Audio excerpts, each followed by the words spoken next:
Assalamualaikum warahmatullahi wabarakatuh. Sahabat hati yang dirahmati Allah. Di antara debur ombak dan dinginnya angin malam, ada kisah yang mungkin tak pernah kita dengar.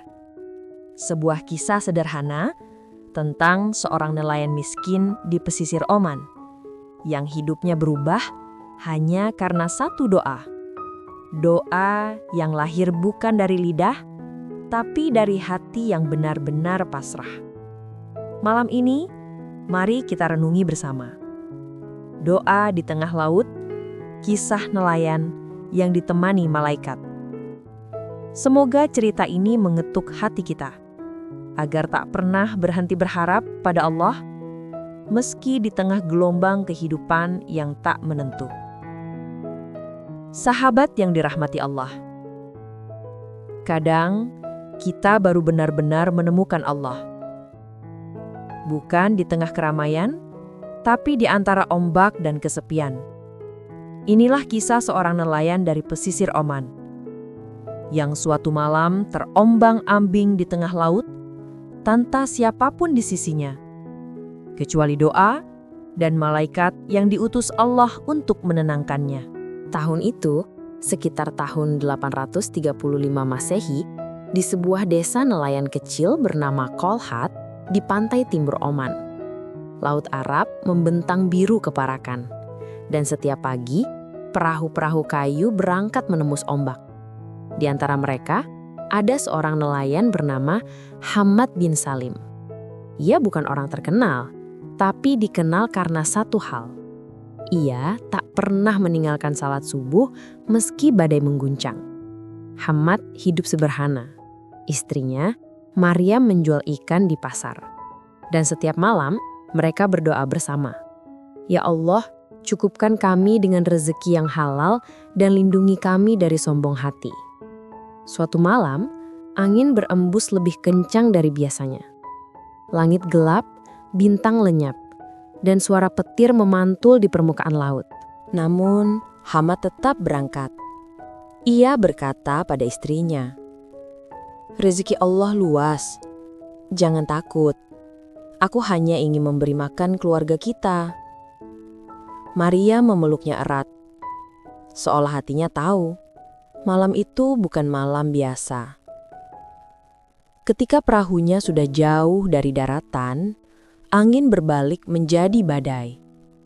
Gelombang menjulang seperti dinding. Perahunya terbalik. Dayung patah. Dan Hamad terhempas ke laut yang hitam. Dalam gelap dan dingin, ia mengapung, menggigil. Air asin masuk ke mulutnya. Di antara rasa takut dan keputusasaan, ia berbisik lirih, "Ya Allah, jika ini saat terakhirku, maka biarkan aku wafat dengan namamu di lidahku."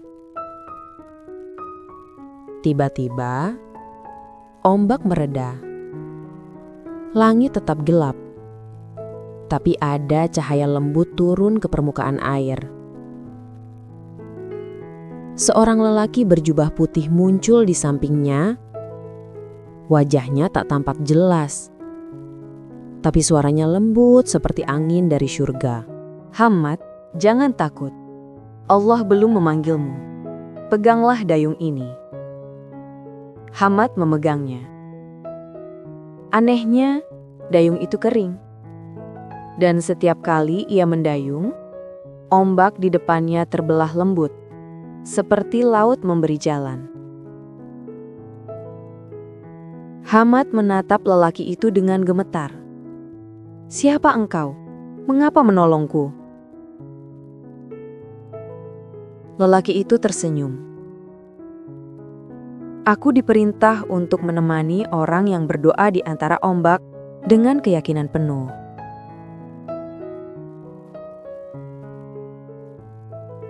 "Apakah aku akan selamat?" "Allah sudah menulis keselamatanmu sejak kau berkata, 'Aku bertawakal kepadamu.'"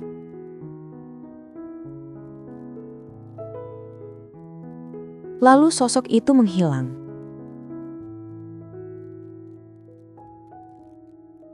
Tapi dayun di tangannya masih ada. Dan cahaya di depannya menuntun menuju pantai. Saat fajar muncul, Hamad terdampar di pantai dengan tubuh lemah, tetapi masih hidup.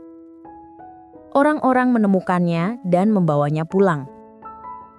Maria menangis bahagia, dan Hamad hanya bisa berkata, "Aku tak diselamatkan oleh kekuatanku, tapi oleh doa yang tulus dan malaikat yang tak terlihat." Sejak hari itu, Hamad tak pernah lupa berdoa sebelum turun ke laut. Dan setiap kali angin kencang datang, ia tersenyum dan berbisik, "Aku tidak sendiri." Sahabatku, kadang Allah mengirimkan pertolongan bukan dalam bentuk tangan manusia, tapi dalam bentuk kekuatan yang membuat hati tenang di tengah badai. Jika engkau merasa sendiri, ingatlah Hamad, nelayan sederhana yang ditemani malaikat. Karena ia yakin Allah tidak akan meninggalkan siapapun yang berserah diri sepenuhnya. Sahabat yang dirahmati Allah, kadang pertolongan Allah datang dalam bentuk yang tak pernah kita duga. Dalam sepi, dalam gelap, bahkan di tengah badai. Kisah nelayan itu mengajarkan kita bahwa doa bukan sekadar permintaan, tapi pertemuan antara kelemahan manusia dan kasih sayang Sang Pencipta. Jika hari ini engkau sedang diuji, ingatlah, mungkin Allah sedang mengirimkan malaikatmu dengan cara yang tak terlihat. Terima kasih telah mendengarkan hingga akhir. Jangan lupa untuk menekan like, subscribe, dan share cerita ini agar lebih banyak hati yang kembali percaya bahwa kasih sayang Allah tidak pernah jauh. Wassalamualaikum warahmatullahi wabarakatuh.